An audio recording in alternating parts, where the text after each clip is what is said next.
Aí, criatura divina, tudo bem com você? Olha, eu aqui de novo, estou cada dia melhor. Declare isso para você todos os dias. A gente declara até estar cada dia melhor. A gente declara e faz com que seja melhor. Hoje eu quero falar de um assunto bem interessante.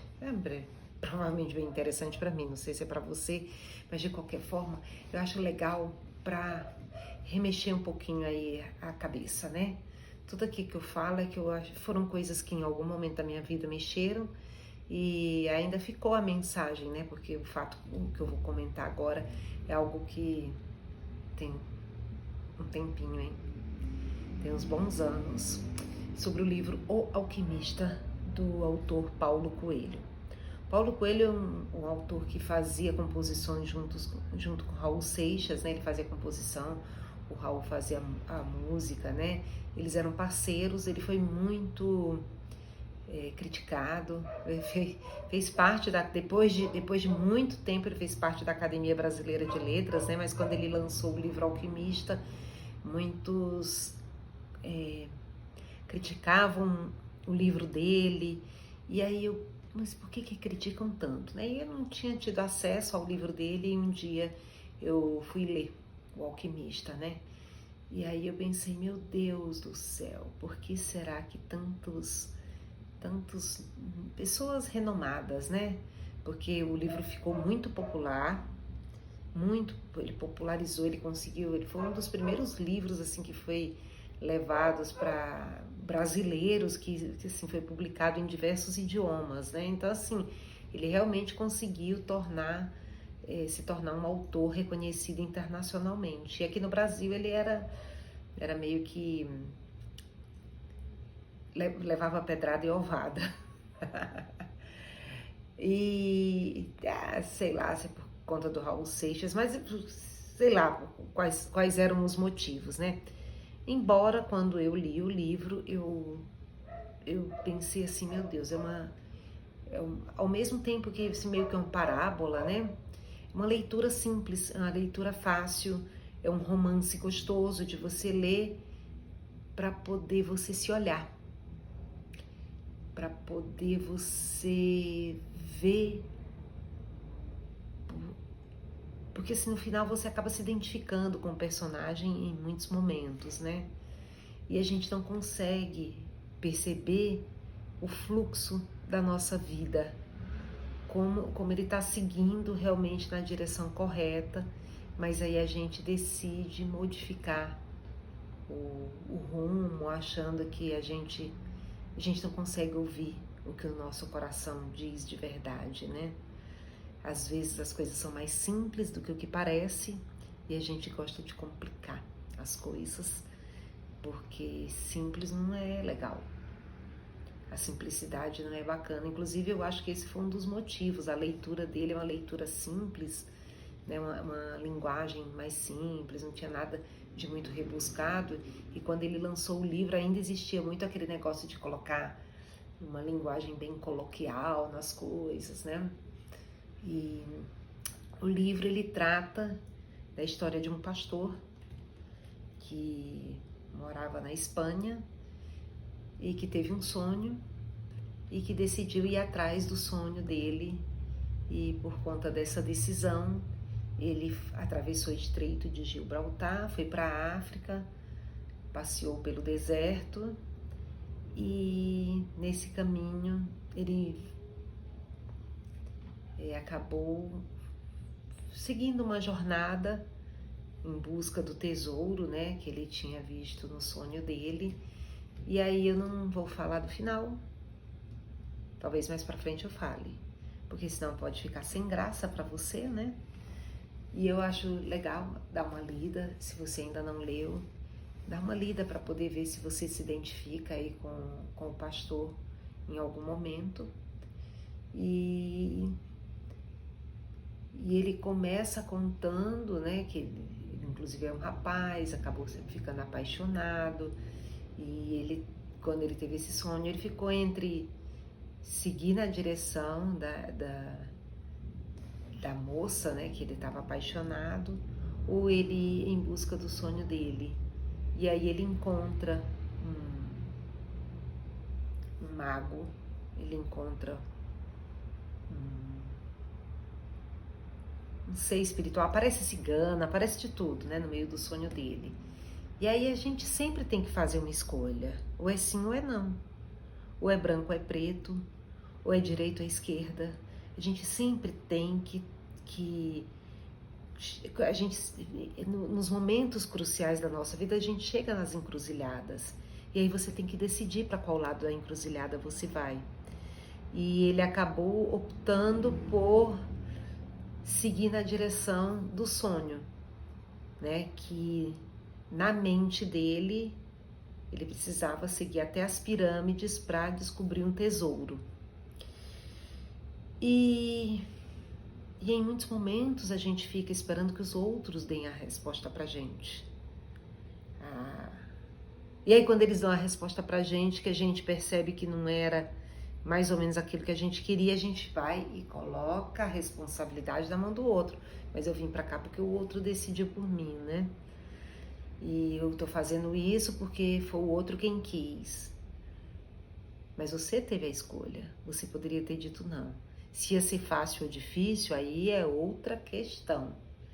E ele atravessa esse estreito, né? Pega a barco, vai para o outro lado.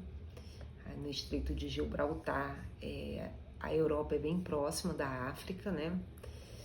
E aí ele se deixa... ele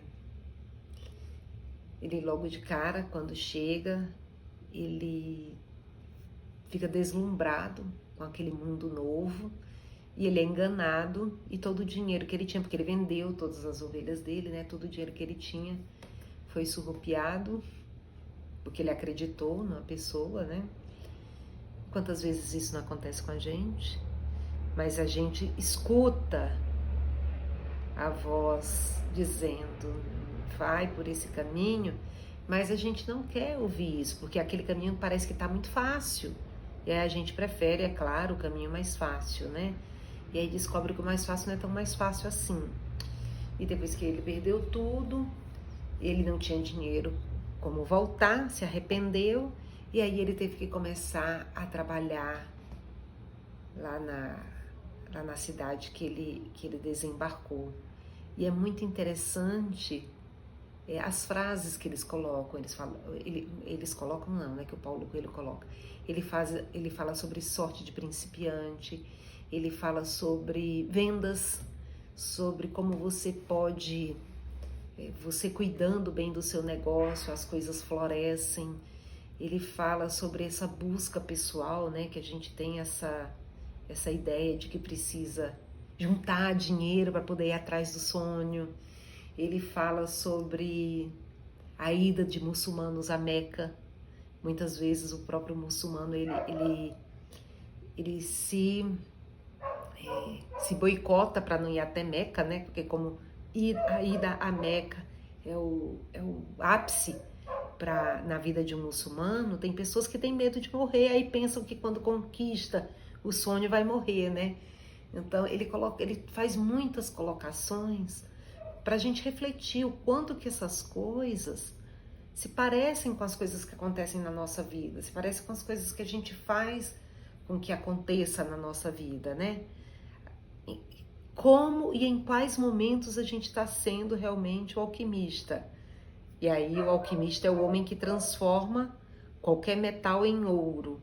E nessa jornada dele ele acaba encontrando um alquimista e ele acaba fazendo uma conexão muito linda com a natureza. Ai, é muito bonito o livro.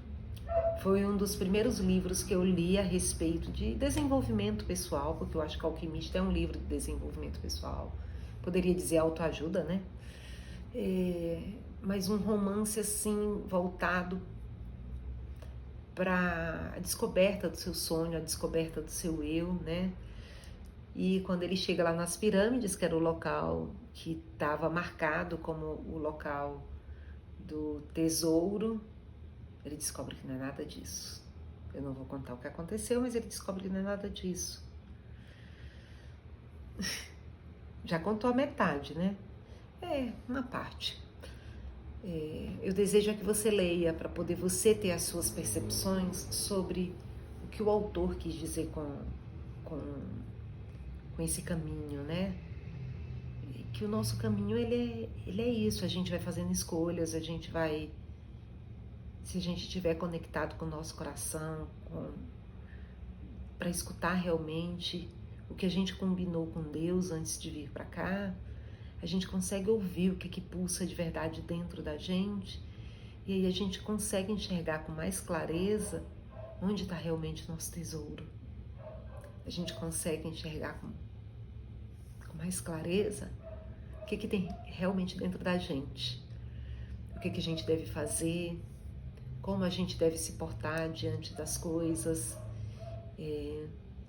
As nossas atitudes do dia a dia vão nos levar sempre para algum lugar. Seja lá o que você fizer, você sempre vai trazer algum resultado. Tudo que a gente faz tem um resultado, até se a gente não faz. Só que a gente não pode reclamar do resultado que vem, né? Com o que a gente não faz. Então o livro Alquimista, acho que ele é de, sei lá, 70 e pouco, 80, mais ou menos isso. Deve ser mais ou menos isso. Ficou entre best-sellers aí no mundo. Acho que ele foi mais lido primeiro lá fora e depois aqui no Brasil. E fazendo propaganda aqui do Paulo Coelho de graça.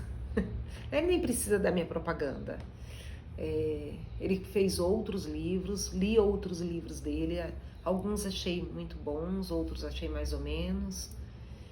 Os livros dele são muito voltados assim, meio que para o misticismo, né? O Paulo Coelho tem essa veia mística, né? Até para a época ele participava de rituais que ainda são, até nos dias de hoje ainda são mitos, né? São rituais que não são muito, sei lá, nem conhecidos e nem aceitos, né? Mas assim, a ideia que ele passa, né? E a simplicidade que ele coloca no Alquimista, eu acho que tem muitos pontos para reflexão da nossa jornada. Eu quero mais uma vez agradecer, dizer para você que dentro de você está o seu tesouro e que você é o alquimista da sua vida. Transforme tudo que chega na sua vida em ouro, tudo, porque você tem esse dom. Você pode tornar a sua vida maravilhosa. Você pode tornar a sua vida deslumbrante, se você assim decidir. Porque toda vez que você faz algo que te aproxima de quem você é de verdade, você está fazendo alquimia, você está transformando metal qualquer em ouro. Muita paz, muita saúde, chuva de bênçãos para você e para sua família. Que Deus abençoe você, que Deus abençoe sua família, que você se sinta abençoado, que você tenha coragem de ser tudo que você nasceu para ser. Muito obrigada, Deus abençoe, namastê e até breve.